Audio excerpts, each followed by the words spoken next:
A new update for R.E.P.O has just released into open beta for all of us to try. Here's what you need to know. Starting off, we have a new map called the Avant-Garde, which is a museum type map with a lot of verticality and a lot of parkour. We also have a new mechanic called Overcharge. Grabbing an enemy now builds overcharge. When the meter is full, you get blasted back. Stronger enemies generate more overcharge. If multiple players grab the same enemy, the overcharge is shared between them.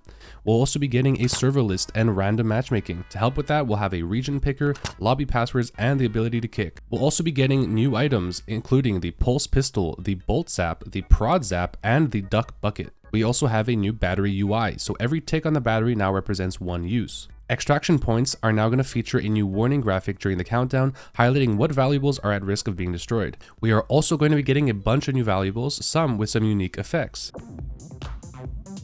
Now onto some more minor changes. Microphones will now remain active slightly longer when dying, allowing for more death screams before exploding. That's going to be pretty fun. The chef and robe will now have death sound effects. Upgrades in the shop will now be discounted for each player in the team. All enemies will now attack players making sounds when they are very close to the enemy. This is going to be so funny in multiplayer.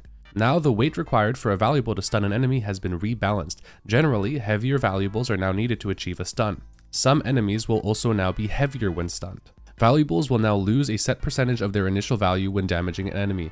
I can't yet tell if this is a buff or a debuff. It's going to depend on how much of a percentage that is.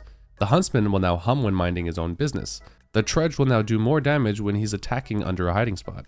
The hidden will now run off and despawn after grabbing a single person. The bow tie now has more health. A big update for melee weapons, they will no longer be forced to a certain reach. They are now 20% easier to swing and have more durability. All in all, it sounds like they're making the game harder, but making the weapons stronger to make up for it. There are also a bunch of small changes I didn't mention in this video that you can see for yourself on the R.E.P.O Discord linked in the description. Thanks for watching and go enjoy that new update.